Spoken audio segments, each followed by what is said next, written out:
Jemaat yang dikasihi oleh Tuhan Yesus Kristus, Salam. Shalom. Seluruh presbiter yang bertugas mengucapkan selamat beribadah di hari Minggu ketiga Paskah. Kiranya ibadah yang kita lakukan saat ini berkenan di hadapan Tuhan. Pemberita firman pada ibadah ini adalah Pendeta Inyoman Jebun, MTH.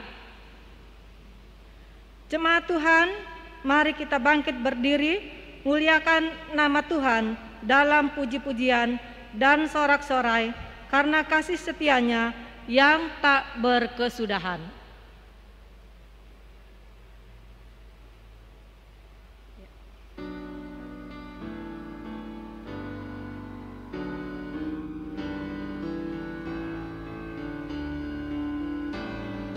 Suci, suci, suci, Tuhan Maha Kuasa, Dikau kami puji di pagi yang teduh.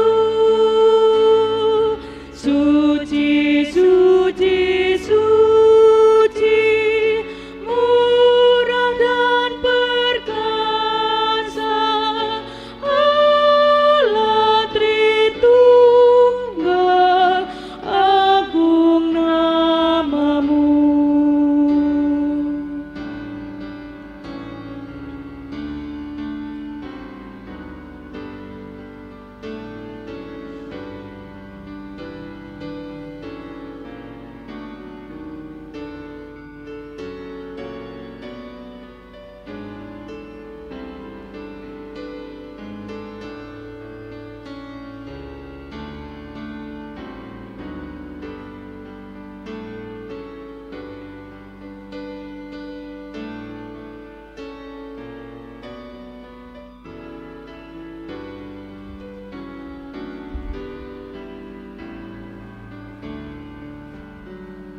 Suci, suci, suci, Kaum kudus tersungkur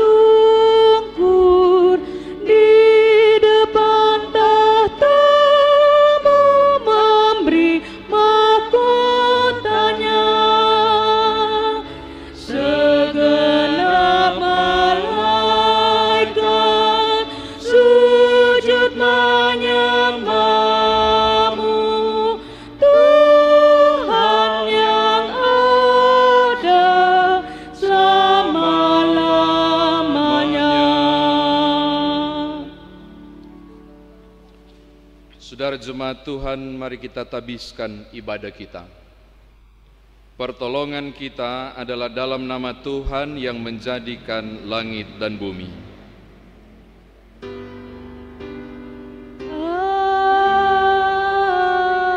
Amin. Terpujilah Allah dan Bapa Tuhan kita Yesus Kristus, yang karena rahmat-Nya yang besar telah melahirkan kita kembali oleh kebangkitan Yesus Kristus dari antara orang mati kepada suatu hidup yang penuh pengharapan. Demikian pembimbing 1 Petrus pasal 1 ayat 3, terimalah salam. Kasih karunia dan damai sejahtera dari Allah Bapa kita dan dari Kristus Yesus Juru Selamat kita menyertai kamu. Dan menyertaimu juga.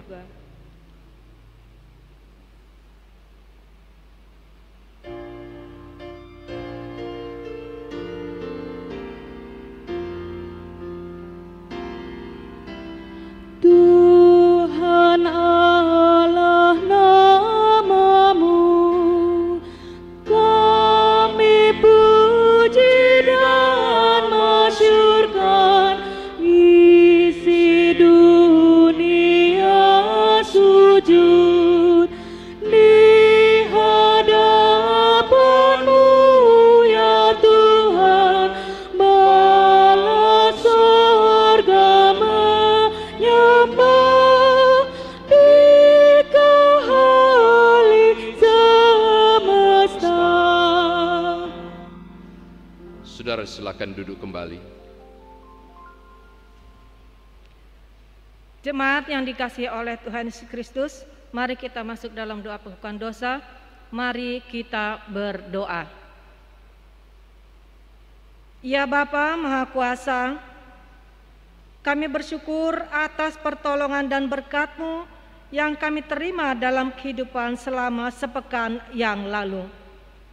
Memulai kehidupan kami di pekan yang baru ini, kami datang untuk beribadah, bersujud sembah dan memuji nama Tuhan. Layakkan kami dan berkenanlah atas ibadah, sembah, sujud, dan pujian yang kami panjatkan kepadamu. Kami pun sadar dan mengakui segala dosa dan kejahatan kami, baik yang disengaja maupun yang tidak, baik yang tampak dalam sikap dan laku kami, maupun yang tersembunyi di pikiran dan hati kami. Berilah kami pengampunan dan damai sejahtera ya Bapa, serta baruilah hidup kami oleh Roh Kudus-Mu. Sebab hanya oleh rahmat-Mu ya Bapa, dan dengan memandang kepada Yesus Kristus, kami bersyukur atas kasih setia dan pengampunan-Mu yang nyata dalam hidup kami sampai hari ini. Ajarlah kami untuk mengikuti teladan kasih-Mu dan melakukan firman dan kehendak-Mu sebagai saksi-saksi yang setia di sepanjang hidup kami. Sehingga melalui kami, banyak orang akan memuji dan memuliakan nama-Mu. Dalam nama Tuhan Yesus Kristus kami telah berdoa. Amin.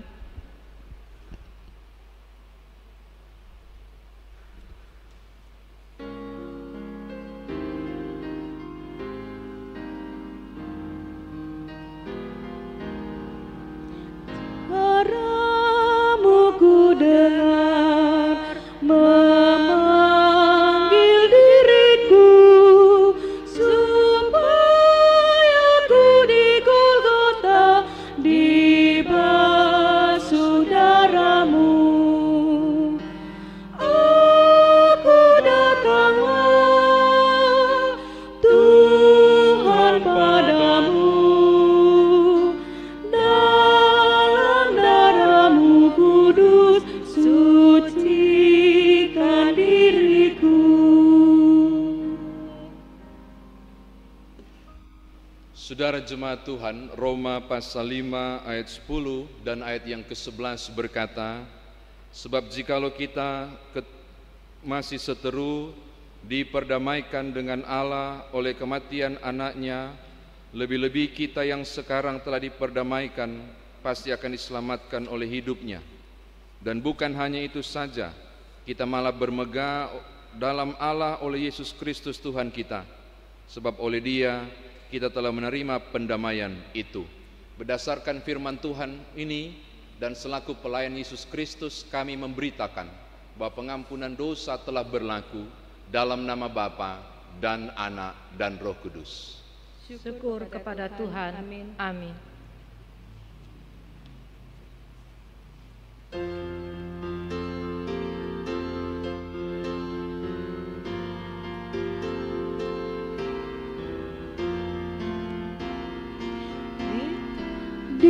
Dihapuskan dosaku hanya oleh darah Yesus. Aku pulih dan sembuh hanya oleh darah Yesus. Oh, darah Tuhanku, sumber pembasuhku, sucilah hidupku hanya oleh darah Yesus. Pengampunan dosaku hanya oleh darah Yesus. Penyucian hidupku hanya oleh darah Yesus. Oh, darah Tuhanku, sumber pembasuhku, sucilah hidupku hanya oleh darah Yesus. Saudara, setiap orang yang diampuni dosanya mengalami kehidupan baru. Karena itu saya mengajak saudara untuk berdiri, untuk mendengarkan perintah hidup baru, sebagaimana tertulis dalam surat 1 Yohanes pasal 2, ayat 3 hingga ayatnya yang ke-6. Bukalah kitab suci saudara. Perintah hidup baru pekan ini, 1 Yohanes pasal 2, ayat 3 hingga ayatnya yang ke-6. Perintah hidup baru berbunyi demikian. Dan inilah tandanya bahwa kita mengenal Allah, yaitu jikalau kita menuruti perintah-perintahnya. Barang siapa berkata, aku mengenal dia, tetapi ia tidak menuruti perintahnya, ia adalah seorang pendusta, dan di dalamnya tidak ada kebenaran. Tetapi barang siapa menuruti firman-Nya, di dalam orang itu sungguh sudah sempurna kasih Allah. Dengan itulah kita ketahui bahwa kita ada di dalam Dia. Barang siapa mengatakan bahwa ia ada di dalam Dia, ia wajib hidup sama seperti Kristus telah hidup. Demikian perintah hidup baru. Roh Kudus menolong kita mewujudkan kemuliaan Allah dalam seluruh hidup dan kesaksian kita di dunia.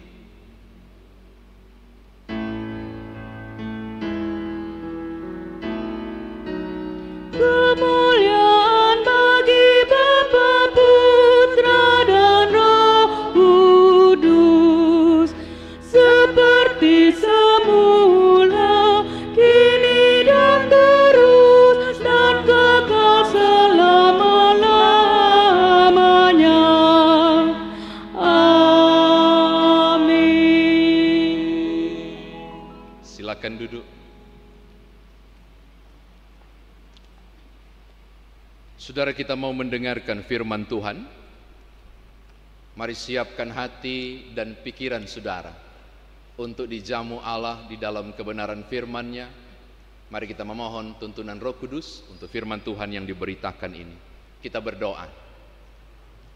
Ya Bapa dalam Kristus Yesus, sumber hikmat dan pengetahuan, anugerahkanlah pengetahuan dan pengertian itu bagi kami, ketika sebentar kami akan membaca firman-Mu dari Alkitab dan merenungkannya.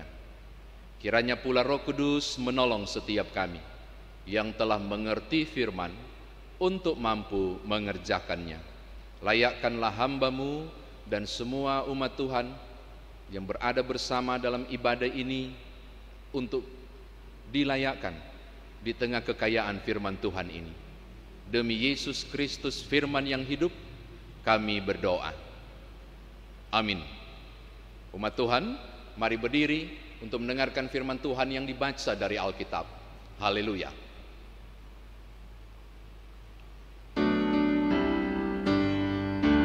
Haleluya, haleluya, haleluya.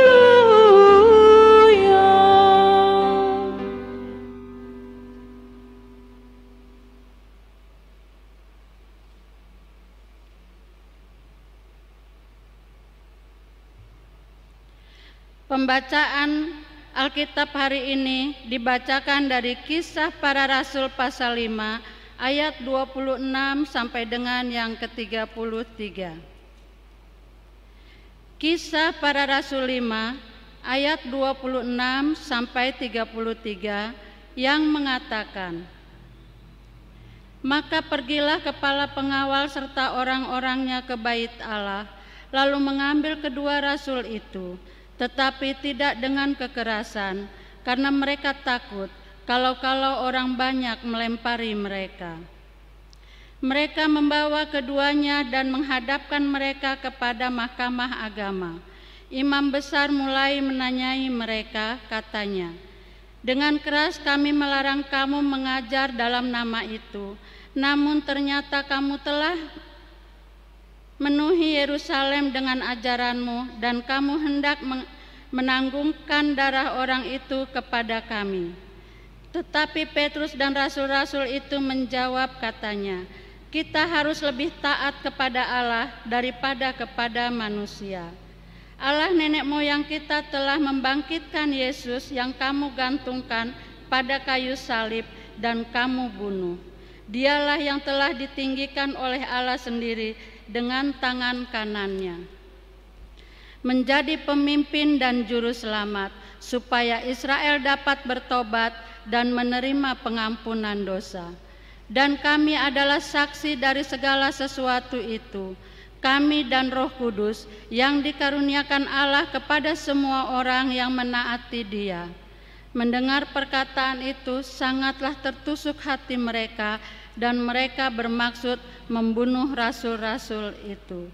Demikianlah pembacaan Alkitab. Hendaklah firman Tuhan diam dengan segala kekayaannya di antara kamu, dan ucaplah syukur kepada Allah.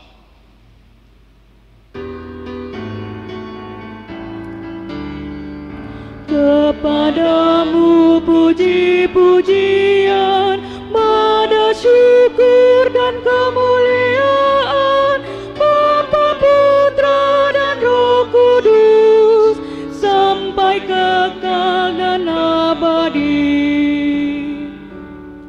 Silakan duduk. Shalom Bapak Ibu Saudara.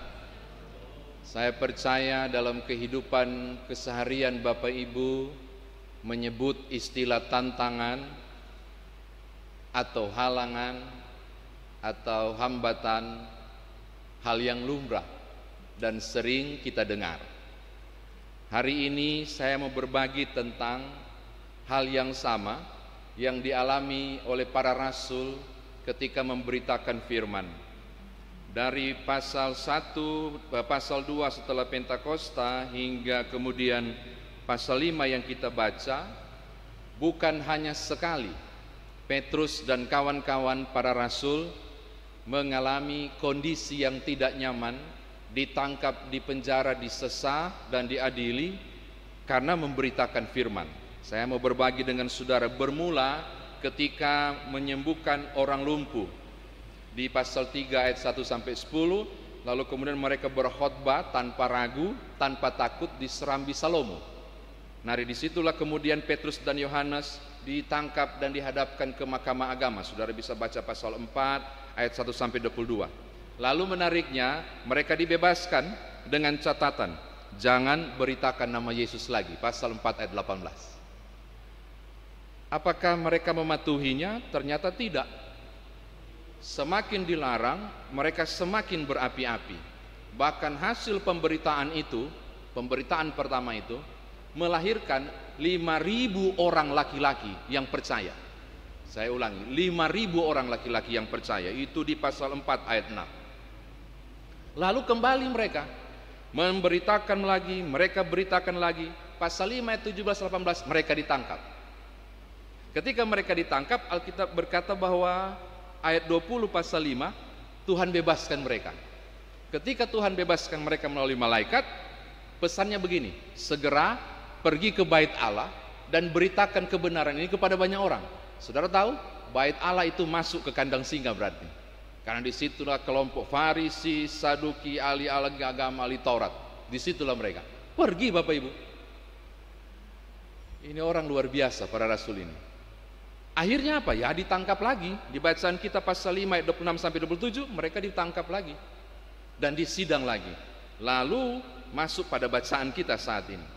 Pertanyaan sederhananya begini Bapak Ibu. Kenapa mereka ngeyel? Kenapa enggak tobat-tobat? Kenapa kemudian mereka tidak perhitungkan lagi keselamatan mereka? Maksudnya nyawanya. Kenapa mereka tidak perhitungkan lagi rasa malu ditangkap keluar? Kenapa mereka tidak menghitung ulang bahwa semua ini lebih banyak merugikan mereka sendiri daripada menguntungkan? Bahkan kalau saudara baca ayat 28, mereka diancam lagi. Diancam sangat keras. Jangan sampai memberitakannya. Pertanyaannya, mengapa sedemikian? Nanti sebentar saya jawab. Hal yang kedua, ketika mereka diancam, mereka jawab balik. Lihat ayat 9. Kita harus lebih taat kepada Allah daripada kepada manusia. Wow. Nanti kami bebaskan, tapi dengar baik-baik. Stop memberitakan Yesus Kristus yang bangkit itu. Lalu dia bilang begini ayat 29. Kita harus lebih taat kepada Allah dari kepada manusia. Di depan ancaman loh Bapak Ibu. Masih begitu pede dan mampu berargumentasi. Bahkan bukan hanya itu, tolong lihat ayat selanjutnya, ayat 30 sampai 32. Habis ngomong begitu, mereka lakukan PI lagi, pekabaran Injil di depan para Sanhedrin, mahkamah agama itu. Tahukah yang kalian salib itu Yesus yang bangkit, bla bla bla bla bla. Bapak Ibu, pertanyaan mendasar ulang, kok bisa mereka tetap ngotot mengabaikan kondisi aman mereka? Kok bisa mereka tetap ngotot mengabaikan kondisi jiwa mereka? Kok bisa mereka mau bersusah-susah untuk itu? Padahal kalau hitung-hitungan duniawi tidak menguntungkan, justru lebih banyak menyusahkan. Saya mau jawab begini kepada saudara. Perlu alasan yang kuat. Saya ulangi, perlu alasan yang cukup kuat. Kayaknya tidak tepat gunakan cukup. Perlu alasan yang sangat kuat untuk melakukan langkah besar dan berani ini, yaitu Petrus dan kawan-kawan melakukannya. Tadi saya menyampaikan 3 pertanyaan yang belum dijawab toh. Kenapa mereka tidak kapok di penjara? Mengapa berani berargumen membela iman mereka? Ayat 29. Maka bahkan berani ambil kesempatan melakukan PI lagi. Bahkan tolong lihat ayat 40-41 yang tidak dibaca. Habis dicambuk bukannya nangis, maka happy banget. Mereka pulang dengan gembira. Wow, kami bisa rasakan arti penyiksaan karena pekabaran Injil. Saya mau katakan, maaf menggunakan bahasa yang di atas mimbar, kayak orang bodoh-bodoh. Kayak nggak bisa bedakan mana rasa sakit dengan sukacita yang sesungguhnya. Habis dicambuk mereka bergirang. Akhirnya kami bisa rasakan apa arti penganiayaan karena pekabaran Injil. Maaf Bapak Ibu, bahasa dunia nggak beres orang-orang ini. Maka pertanyaannya kembali, kok bisa? Kok bisa mereka seperti ini? Saya bilang tadi, perlu alasan yang sangat kuat untuk melakukan langkah besar yang dibuat oleh Petrus dan kawan-kawan itu. Satu saja jawabannya, karena mereka mengalami kebangkitan Yesus Kristus itu dan kemudian pencurahan Roh Kudus. Bapak Ibu, waktu Yesus mati sembunyi, tidak ada gerakan apapun, penakut banget, pengecut mereka, bersembunyi diam-diam. Ketika Yesus bangkit, gairahnya mulai muncul, puncaknya di pencurahan Roh Kudus, langsung luar biasa. Saya mau katakan hal ini kepada saudara, sangat penting Bapak Ibu. Kuasa kebangkitan melebihi rasa takut mereka. Kuasa kebangkitan melebihi nilai jiwa yang mereka harus selamatkan untuk diri sendiri. Kuasa kebangkitan melebihi nilai rasa aman mereka. Kuasa kebangkitan melebihi rasa khawatir disesat dan rasa sakit dipukul. Kuasa kebangkitan membolak-balik logika berpikir mereka, sehingga mereka berubah total. Mereka mengalami, harus ada alasan cukup kuat memberitakan Yesus yang bangkit. Kalau Yesus tidak bangkit dan cuma pura-pura dan bohong-bohong, tidak mungkin mereka seradikal itu. Perlu sesuatu yang sangat besar untuk berpola sangat radikal seperti Petrus dan kawan-kawan. Dan saya mau katakan, kuasa kebangkitan Yesus Kristus membuat mereka berubah total. Saya mau katakan kepada saudara, kalau engkau tidak punya alasan yang cukup kuat untuk memutuskan mengikut Yesus, mohon maaf Bapak Ibu, kesusahan sedikit, kesulitan sedikit, ketidakadilan sedikit, ketidaknyamanan sedikit, engkau akan meludahi salib itu dan meninggalkan Kristus. Untuk jabatan, untuk pasangan hidup, untuk kenyamanan, engkau bisa balik kanan, tinggalkan juru selamatmu. Butuh alasan yang cukup kuat. Saya mau katakan, alasan yang cukup kuat itu perjumpaan mereka dengan Yesus yang bangkit. Dan mereka tidak peduli soal orang-orang pintar mahkamah agama yang sangat tahu tentang Taurat. Tidak peduli, termasuk sesat dan penyiksaan itu. Oke, saya mau katakan, saudara butuh alasan cukup kuat. Dan alasan itu pengalaman perjumpaan dengan Allah, dengan Yesus yang bangkit. Saudara harus berjumpa dengan Yesus yang bangkit. Di mana? Di tiap firman, di tiap kehidupan saudara yang sungguh-sungguh mengalami kehidupan yang diselamatkan. Ini hal yang pertama untuk saudara bawa pulang. Hal yang kedua, Bapak Ibu, saya mau berkisah tentang orang yang juga punya alasan yang cukup kuat, alasan yang sangat kuat, hingga dia membuat keputusan yang luar biasa, sehingga disesah sekalipun, bahkan nyawa sekalipun, nggak ada nilainya dibanding imannya. Ini terjadi pada seorang lelaki yang memiliki 2 orang anak dan seorang istri di satu desa namanya Desa Assam di sebelah timur India. Oleh pekabaran misionaris, dia satu-satunya pribadi yang terima Tuhan Yesus, dan itu membuat amarah yang cukup besar di kampung Assam itu, ASSAM, baca dengan Assam ya. Kepala suku mengumpulkan orang di alun-alun, menangkap dia bersama keluarga dan memaksa dia untuk kembali ke agama purbanya dan meninggalkan Tuhan Yesus. 1880-an kisah ini. Ancaman pertama adalah mengambil 2 anaknya dan berkata, kalau kau tidak meninggalkan Tuhanmu dan imanmu yang baru, pertaruhannya adalah 2 anak ini, dipegang dan siap dipenggal. Saudara tahu, saya baca ini kisah sedih sekali, dan dia menjawab begini, I have decided to follow Jesus, no turning back, no turning back. Disikat, mati sangat mengenaskan kedua anak ini. Dia diberi kesempatan kedua, tinggalkan Tuhan, istrimu akan selamat. Tinggalkan Tuhanmu, istrimu akan selamat. Dia jawab juga sesuatu yang sangat menyentuh. No one joins me, I still I follow him. Walau sendiri, tetap ku ikut Yesus. Disikat, istrinya pun mati menggenaskan. Terakhir, tinggal dia sendiri. Kepala kampung katakan, ini kesempatan terakhir. Bapak Ibu, engkau memilih hidup, kata mereka, dia pilih hidup atau pilih mati. Menyangkal Tuhanmu, engkau akan hidup. Saudara tahu, jawaban terakhir itu sangat mengejutkan. Dia bilang begini, the cross before me, the world behind me. Salib di depanku, dunia di belakang. No turning back, no turning back. Habis Bapak Ibu. 4 orang itu mati seketika. Tapi ini bukan endingnya. Justru peristiwa itu menggelisahkan kepala kampung, kepala suku dan orang banyak. Mau cari tahu alasan apa sampai sedemikian dia bilang dia ikut Yesus, mempertaruhkan segala sesuatu. Itu jadi pertanyaan yang cukup tajam. Tidak butuh waktu lama, kepala kampung itu, kepala suku itu pun mengalami perjumpaan dengan Yesus yang bangkit itu. Enggak tahu caranya, melalui kesaksian 4 orang yang mati ini.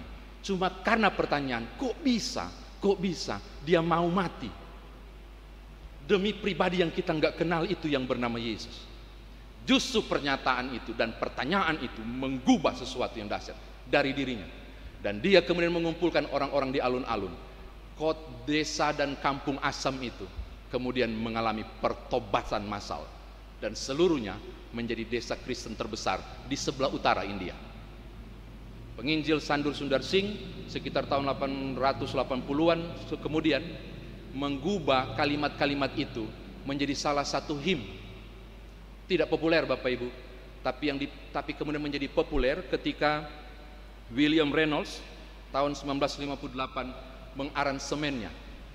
Dan kemudian pendeta Billy Graham mempopulerkannya dalam setiap KKR, dan saudara pasti sudah tahu. I have decided to follow Jesus. I have decided to follow Jesus. I have decided to follow Jesus. No turning back, no turning back. Saya mau katakan kepada saudara, engkau butuh alasan yang cukup kuat untuk memutuskan engkau mau ikut Yesus atau tidak. Dan alasan yang cukup kuat itu adalah pertaruhan yang Tuhan buat untuk keselamatan dunia. Perjumpaan dengan Yesus yang bangkit seharusnya membuat saudara mengalami pilihan, no turning back, tidak akan balik.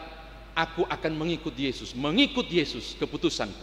Saya mau katakan menutup khotbah ini kepada saudara yang mendengar firman Tuhan ini melalui kanal YouTube. Engkau yang sulit ambil keputusan, yang saat ini sedang mencemarkan perkawinan dan tempat tidur saudara, kembali kepada Tuhan karena pengorbanannya sudah berlaku untuk selama-lamanya. Engkau yang sedang di wilayah abu-abu, mau ke kiri kah atau mau ke kanan, kembali ke Tuhan, no turning back. Putuskan sekarang, karena pengorbanannya sekali untuk selama-lamanya. Engkau harus punya keputusan yang kuat dan alasan yang cukup kuat. Para rasul bilang begini, aku lebih taat pada perintah Allah daripada perintah manusia. Engkau yang sedang tergoda untuk bisnis tertentu dengan cara yang keliru, engkau yang merasa rugi oleh karena tidak ada promosi jabatan kan kekristenan, engkau yang merasa terhimpit justru karena sesuatu yang berhubungan dengan agama dan kepercayaan dan imanmu pada Kristus Yesus, dan engkau mulai ragu mau lanjutkah atau tidak. Saya mau katakan kepada saudara, no turning back. Jangan balik. Jangan balik kanan tinggalkan Tuhanmu. Tetaplah teguh. Karena kuasa kebangkitan cukup menjadi alasan para rasul untuk mempertaruhkan segala-galanya. Engkau dan aku pun harusnya mampu mengerjakan. Mengikut Yesus, keputusan saudara dan saya. Tetaplah setia. Tuhan berkati Bapak Ibu. Haleluya. Amin.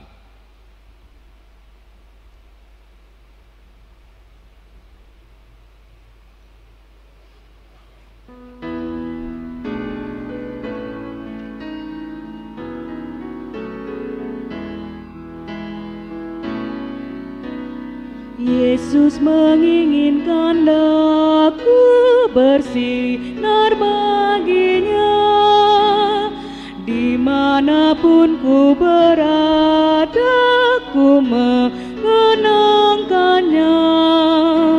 Bersinar, bersinar, itulah kehendak Yesus. Bersinar, bersinar, aku bersinar terus.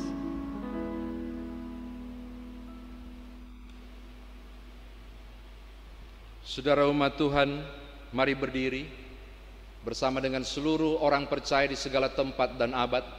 Mari kita mengikrarkan pengakuan iman kita berdasarkan pengakuan iman rasuli dengan hati dan mulut. Masing-masing kita berkata, aku percaya kepada Allah, Bapa yang Maha Kuasa, Khalik langit dan bumi, dan kepada Yesus Kristus, anaknya yang tunggal Tuhan kita, yang dikandung daripada Roh Kudus, lahir dari anak darah Maria, yang menderita di bawah pemerintahan Pontius Pilatus, disalibkan, mati dan dikuburkan, turun ke dalam kerajaan maut, pada hari yang ketiga bangkit pula dari antara orang mati, naik ke sorga, duduk di sebelah kanan Allah, Bapa yang Maha Kuasa, dan akan datang dari sana untuk menghakimi orang hidup dan yang mati. Aku percaya kepada Roh Kudus, gereja yang kudus dan am, persekutuan orang kudus, pengampunan dosa, kebangkitan daging, dan hidup yang kekal. Silakan duduk.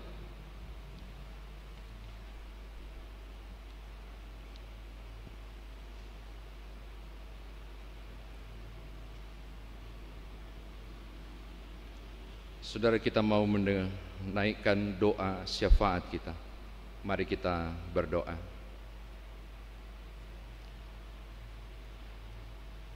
Engkaulah Tuhan Juru Selamat kami, ya Yesus Kristus, yang karena kasih dan karunia-Mu kami diselamatkan. Dan karena itu pula kami memutuskan iman kami mengikut Engkau di banyak konsekuensi yang harus ditanggung, di kesusahan barangkali, di kesulitan kami, di tantangan kami. Membaca kisah rasul-rasul ini dan bagaimana himpitan yang mereka alami, ternyata tidak sebesar dengan apa yang kami rasakan. Bahwa memang demikianlah konsekuensi iman kami mengikut Engkau. Teguhkanlah kami, agar kami tidak meninggalkan Engkau. Ya Roh Kudus, tolonglah barakan terus iman kami, agar kami terus maju di dalam Tuhan. Hamba berdoa siapapun yang saat ini barangkali yang oleh karena kondisi tertentu merasa cukup aman dan bermain aman, mencoba beberapa hal yang ternyata mendatangkan dosa, yang berarti sama dengan meninggalkan Tuhan Yesus. Beberapa yang akhirnya membuat keputusan yang keliru, entah berhubungan dengan kehidupan keluarga dan rumah tangga, kekudusan perkawinan, ataupun berbagai hal sangat besar karena pekerjaan. Dan menurut beberapa dari kami, toh Tuhan mengerti dan memahami dosa dan kesalahan ini. Tuhan ampunilah kami, buat kami pulang. Mengikut Engkau adalah keputusan kami, dan kami berani berkata, kami lebih taat pada Tuhan daripada keinginan duniawi yang menggoda dan mengikat kami.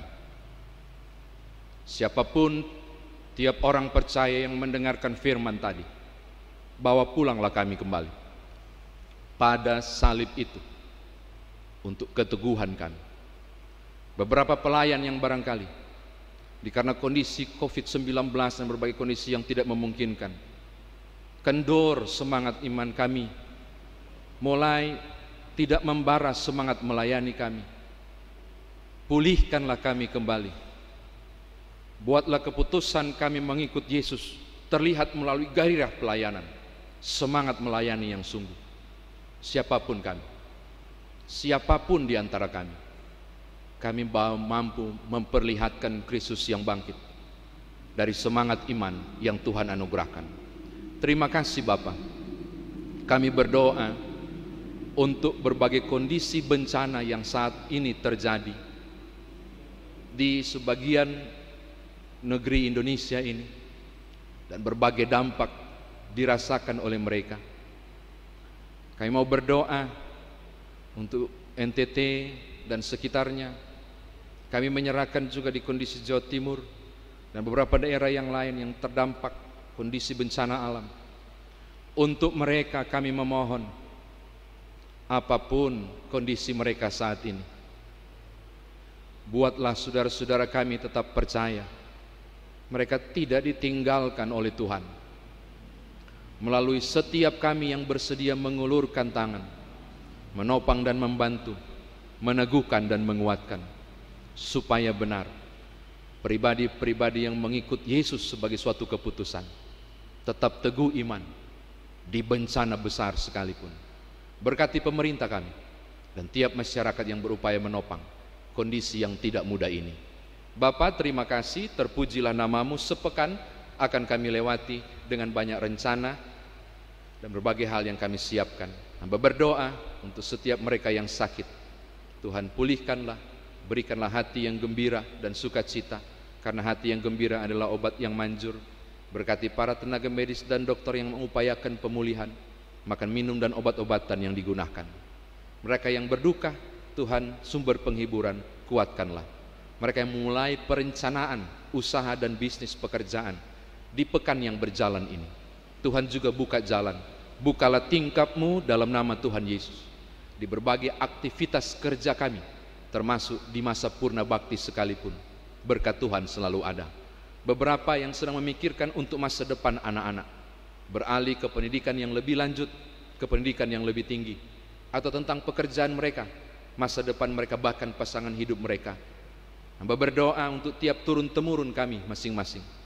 Biarlah anak-anak kami terbang bagai Raja Wali, menggapai masa depan yang Tuhan sediakan ketika hikmat Tuhan beri bukan saja bagi anak-anak kami, tapi bagi kami orang tua yang Tuhan percayakan untuk menyiapkan masa depan mereka. Berkatilah tiap-tiap anak-anak kami, agar rasa takut akan Tuhan tetap ada. Sebab demikianlah mereka yang takut akan Tuhan bermasa depan di dalam Tuhan. Bapa, terpuji nama Tuhan. Ini doa kami, ini pengharapan iman kami. Demi Tuhan Yesus Juru Selamat yang mengajar kami berdoa. Bapa kami yang di sorga, dikuduskanlah namamu, datanglah kerajaan-Mu, jadilah kehendak-Mu di bumi seperti di sorga. Berikanlah kami pada hari ini makanan kami yang secukupnya, dan ampunilah kami akan kesalahan kami, seperti kami juga mengampuni orang yang bersalah kepada kami. Dan janganlah membawa kami ke dalam pencobaan, tapi lepaskanlah kami daripada yang jahat.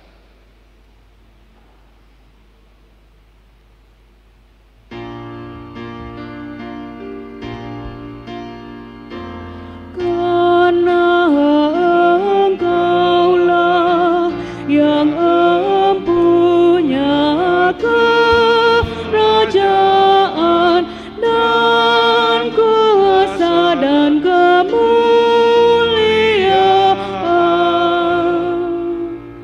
sampai selama-lamanya.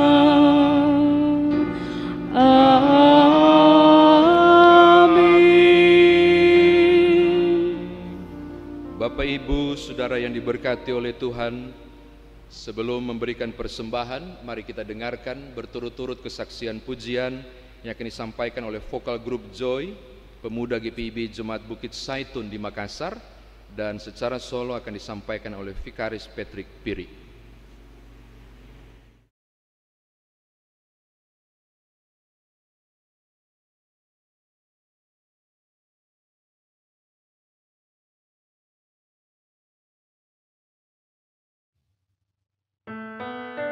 Dikau yang bangkit, Maha Mulia,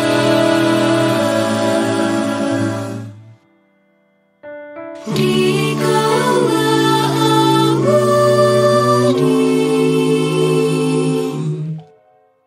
jaya dan megah.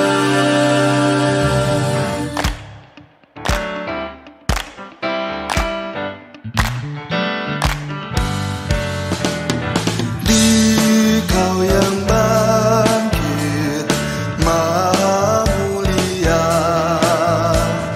Dikaulah abadi, jaya dan megah. Turun malam sorga, putih cemerlang, kubur dia buka, tanda kau menang. Dikau yang bangkit, Maha Mulia, Dikaulah abadi, jaya dan megah. Angkatlah Dia, Yesus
akan Tuhan padaku.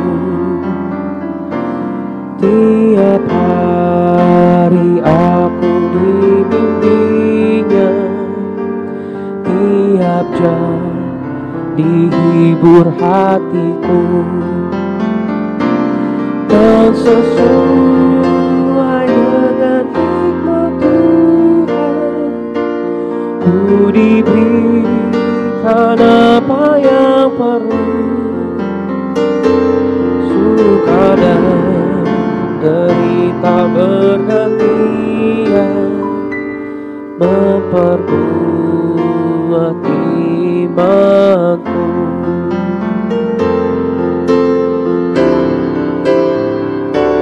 Tiap hari Tuhan besertaku, diberi rahmat-Nya tiap jam,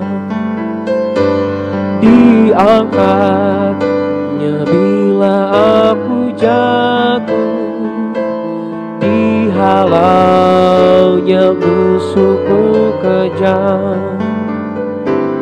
Yang namanya Raja Maha Kuasa, Bapa yang kekal dan abadi, mengimbangi duka dengan suka dan menghibur yang sedih. Dan sesuai dengan Tuhan ku diberikan apa yang perlu. Suka dan derita bergantian memperkuat imanku, mengimbang duka dengan suka dan menghibur yang sedih.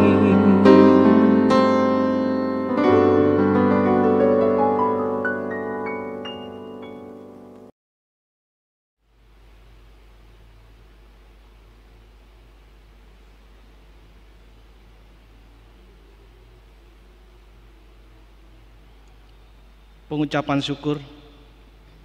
Marilah kita memberi persembahan kepada Tuhan dengan hati, mulut, dan tangan kita, sebagaimana yang tertulis dalam Mazmur pasal 116 ayat 12 sampai 14. Firman Tuhan berkata, "Bagaimana akan kubalas kepada Tuhan segala kebaikan-Nya kepadaku? Aku akan mengangkat piala keselamatan dan akan menyerukan nama Tuhan, akan membayar nazarku kepada Tuhan di depan seluruh umat-Nya." Demikianlah firman Tuhan. Tuhan memberkati kita dan persembahan kita.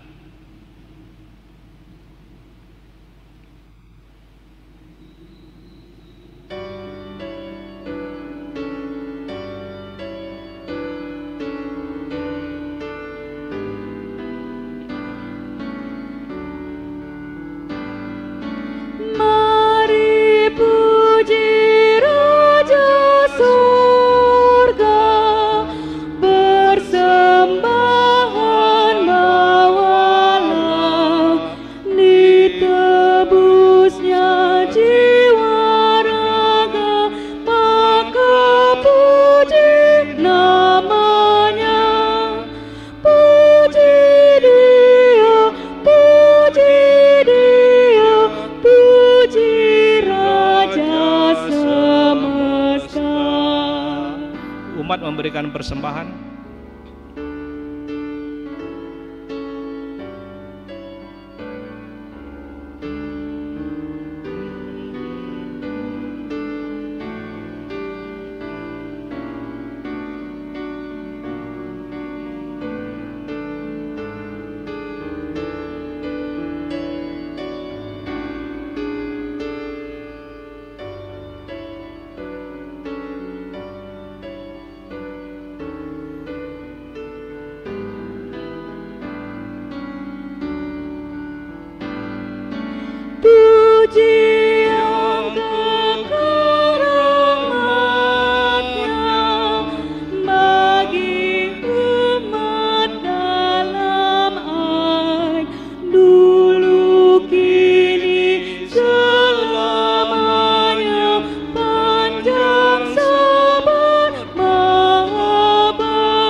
Mari berdiri untuk menyerahkan persembahan ini kepada Tuhan dalam doa syukur. Ya Tuhan, Allah kami bersyukur kepadamu dan memuji nama-Mu yang agung itu. Sebab siapakah kami sehingga mampu memberikan persembahan sukarela seperti ini? Sebab daripada-Mu segala-galanya, dan dari tangan-Mu sendiri persembahan yang kami berikan kepadamu. Amin. Jemaat, kami persilakan duduk kembali.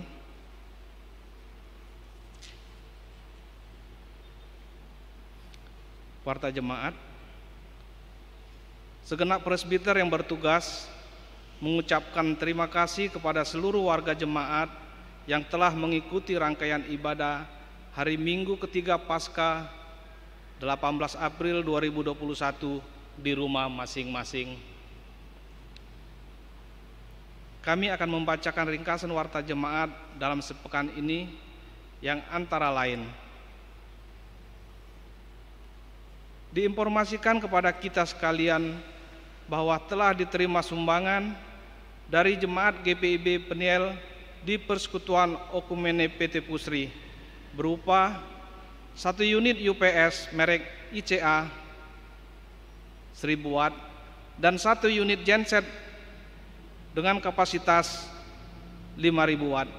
Kiranya Yesus Kristus yang sumber berkat senantiasa melimpahkan berkat-Nya kepada Bapak dan Ibu dalam Persekutuan Okumene PT Pupuk Sriwijaya Palembang.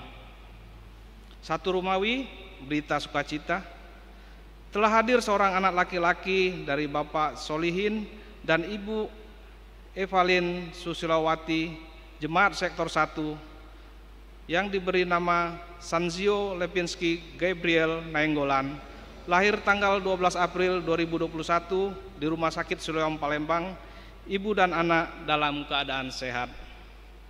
2 Romawi persembahan bagi Bapak, Ibu, dan simpatisan yang sudah memberikan persembahan, maka persembahan yang telah dikumpulkan dapat diantar langsung ke kantor majelis jemaat atau melalui rekening GPIB Peniel Palembang.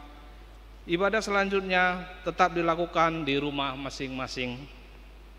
3 Romawi ulang tahun, Majelis Jemaat GPIB Jemaat Peniel Palembang mengucapkan selamat ulang tahun dan selamat berbahagia kepada warga jemaat yang berulang tahun dalam sepekan ini.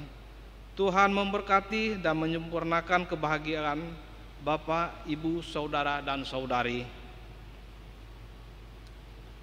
Kami mengucapkan terima kasih kepada seluruh jemaat yang telah menjalani protokol kesehatan sesuai arahan pemerintah, yaitu 3M.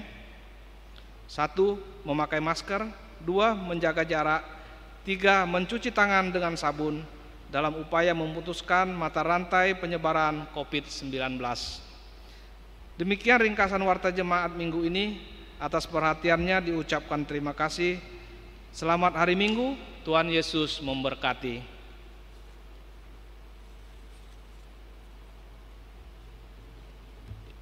Saudara jemaat Tuhan, mari berdiri.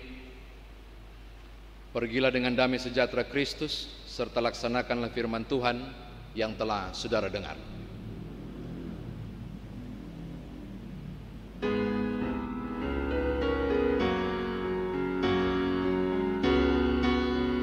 Berkumandang suara dari seberang, kirimlah cahayamu. Banyak jiwa dalam dosa mengerang, kirimlah cahayamu. Kirimlah pelita Injili menyantap yang terlelap. Kirimlah pelita Injili menyantap yang terlelap.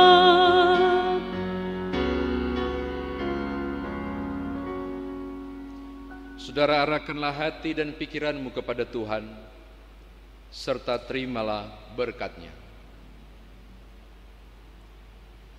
Tuhan memberkati engkau dan melindungi engkau. Tuhan menyinari engkau dengan wajah-Nya dan memberi engkau kasih karunia. Tuhan menghadapkan wajahnya kepadamu dan memberi engkau damai sejahtera.